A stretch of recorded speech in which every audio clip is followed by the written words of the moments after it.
Karibuni tena Hadijas Kitchen na leo tutajifunza namna ya kuandaa sambusa za kuku. Jamani, ni rahisi na ni tamu sana. Hatua ya kwanza, utaweka mafuta kwenye chombo ambacho utakuwa unatumia. Mimi nimetumia kikaango, na baada ya hapo utaweka binzari nyembamba. Hakikisha moto wako sio mkali, hatutaki kuunguza kitu chochote. Haya, baada ya hapo tutaweka kitunguu. Kitunguu chetu hatutaki kibadilike rangi, tunataka tu kiive kwa moto mdogo mdogo, yani kama kimelegea legea hivi. Haya, baada ya hapo tutaweka hoho pamoja na carrot. Mimi nimetumia hoho rangi zote, lakini unaweza kutumia rangi moja kama utakosa zote, au hata mbili, pamoja na carrot. Baada ya hapo utaweka nyama ya kuku hivyo. Baada ya kuweka nyama ya kuku, utaweka na viungo vyako. Baada ya hapo utaendelea kuchanganya vizuri. Hakikisha moto wako sio mkali. Narudia tena, hakikisha moto wako sio mkali. Umeona hivyo. Kwa sababu hatutaki mchanganyiko wetu ukawa na rangi ya kuungua au ukawa umepata weusi. Na baada ya hapo tutaweka pilipili. Kama ni mpenzi wa pilipili, unaweza kuweka pilipili moja, lakini kama sio mpenzi wa pilipili, kama ni mpenzi wa pilipili, unaweza kuweka pilipili mbili. Lakini kama sio mpenzi wa pilipili, unaweza kuweka moja. Na baada ya hapo tutaweka vitunguu. Umeona hivyo, namna hiyo. Na baada ya hapo utamalizia kuweka na coriander. Namna hiyo.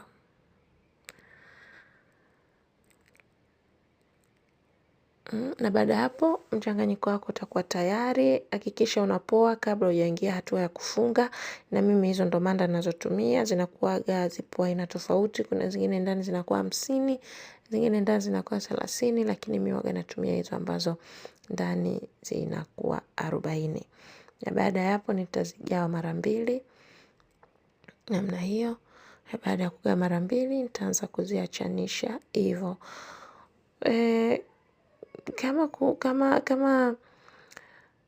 Kama watu mnajua tayari kufunga sambusa, basi unaweza kufunga mwenyewe ulivyozoea, lakini kama utakuwa bado hujajua kufunga sambusa vizuri, basi huo ndo ufungaji wangu mimi ambao huwa nafanya. Ila kama umezoea kufunga mwenyewe unavyojua wewe, basi haina shida.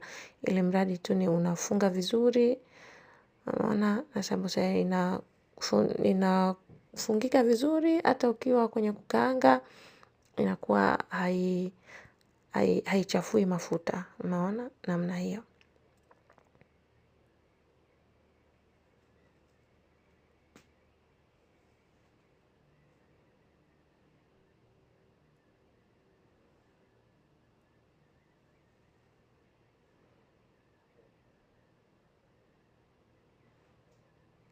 Hakikisha pia katika ufungaji wako haukazi. Kwa nini haukazi? Unapokunja sambusa ukakaza, baadaye ukija kwenye kukaanga mafuta yako yakiwa na moto sana, ile pressure ya mafuta inaweza ikapelekea sambusa yako kupasuka. Na ikishapasuka tena inakuwa sio sambusa nzuri, inakuwa haina muonekano mzuri. Umeona? Haina muonekano mzuri kwa sababu mafuta yanafanya uchafu, na yakifanya uchafu basi ule uchafu wote unakuja kwenye sambusa yako, kwa hiyo sambusa inakuwa haina muonekano mzuri. Umeona hivyo? Kwa hiyo hakikisha pia hujazi sana, kwa sababu utakapojaza ndio itakupelekea kukaza zaidi. Na pia usijaze sana. Ila kama manda yako itakuwa ni ndefu, utakuwa na hiyo, utakuwa kama manda yako itakuwa ni ndefu basi, kwa sababu ukiwa ndefu si utakunja mara nyingi, kwa hiyo itakuwa labda isikupe shida ya kupasuka huko kwenye mafuta.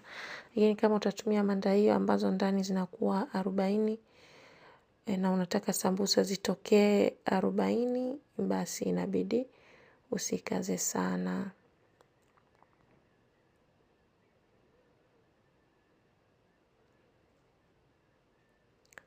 Usikaze sana na wala usijaze sana, kwa sababu ukijaza sana itakupelekea kuunganisha manda zaidi ya 2 ili upate yani ili uweze kukunja zaidi.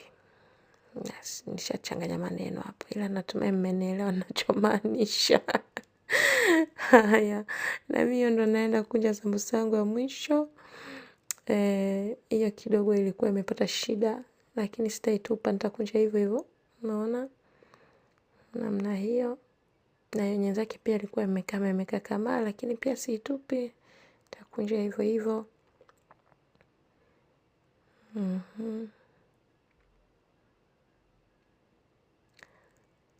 Hakikisha kama imetokea manda yako imeharibika kama hiyo yangu, unaikunja vizuri ili baadaye ukija kwenye kukaanga isikuletee ufisadi ikaanza kupasuka hapo na kuambia ikakuchafulia mafuta. Na ukiwa na wasiwasi unaweza ukaikaanga peke yake.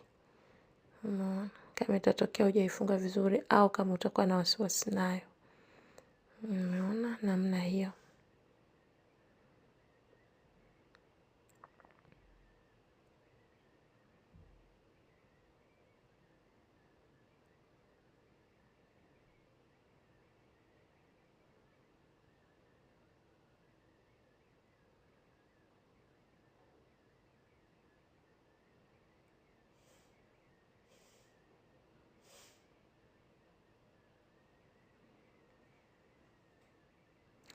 Na mimi hiyo ndio ilikuwa sambusa yangu ya mwisho. Nimepata sambusa 21. Nimepata sambusa 21. Na hatua inayofuata sasa hivi ni tutaenda kukaanga sambusa zetu.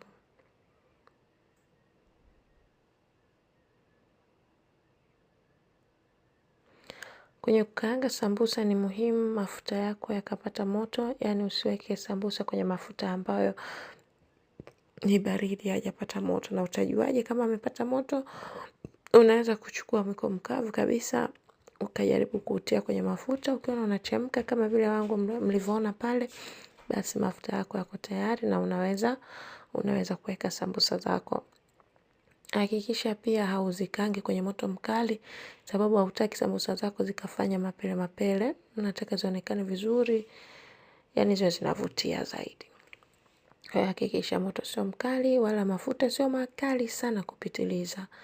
Umeona, na hapo hivyo utakaanga sambusa zako mpaka utakapopata ile rangi ambayo wewe utakuwa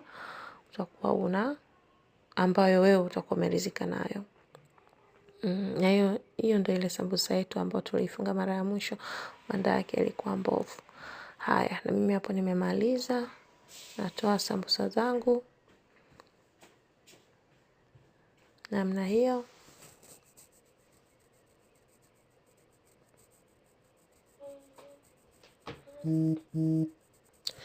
Na utaendelea kukaanga sambusa zingine mpaka pale utakapomaliza kukaanga sambusa zako zote.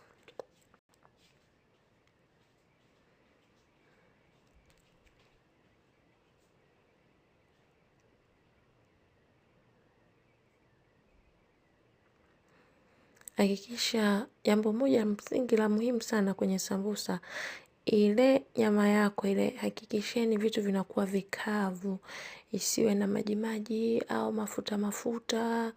Umeshaona hiyo pia inachangia kwenye wakati wa kukaanga inakuwa inachuruzika, mafuta yako yanachafuka na sambusa zako zinakuwa na muonekano mbaya. Na mimi hapo nimemaliza kukaanga sambusa zangu zote, kama mnavyoona zinaonekana vizuri, zinashawishi. Yani zinaonekana tamu.